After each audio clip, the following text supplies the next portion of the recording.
Today we are reorganizing the kitchen and we're using products from Amazon. So this is going to be a budget-friendly organization. My house was born with extremely small cabinets. Since my cabinet space is so limited, I tried to find organization ideas that would utilize a lot of the vertical space and not just horizontal space.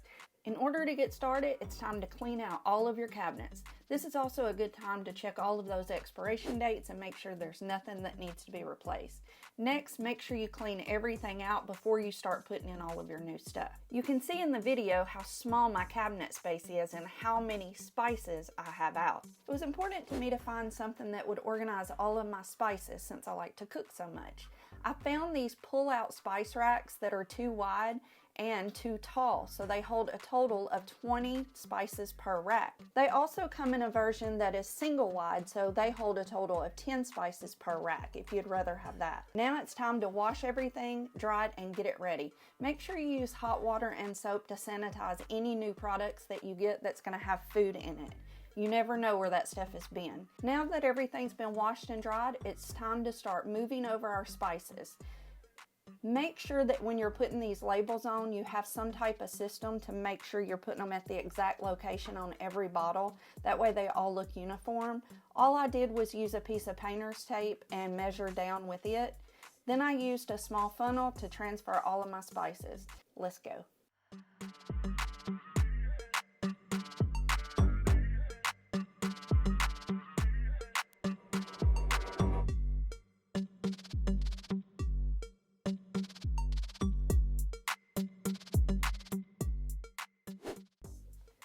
Now that they've all been labeled and filled, I'm going to go ahead and add my spice jars.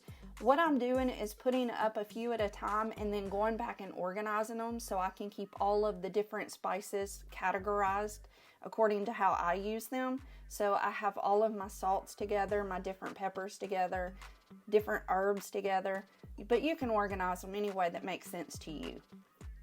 As you can see, the spice cabinet is already looking 1,000 times better than it did before. Everything is organized and within reach.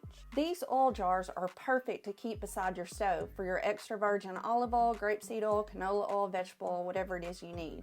Next, I'm using my Lazy Susan. The one I've linked is a little bit different than the one I've got. I purchased mine locally.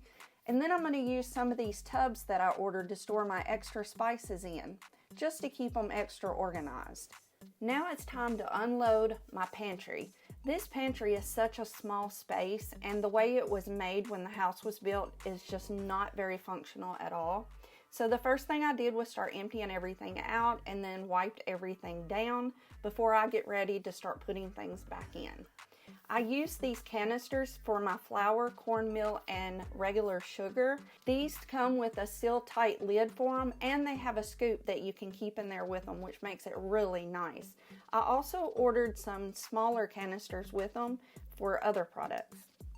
Next, I'm going to open this set of soap dispensers that I ordered. These are 2 glass jars that come with some labels and some pumps.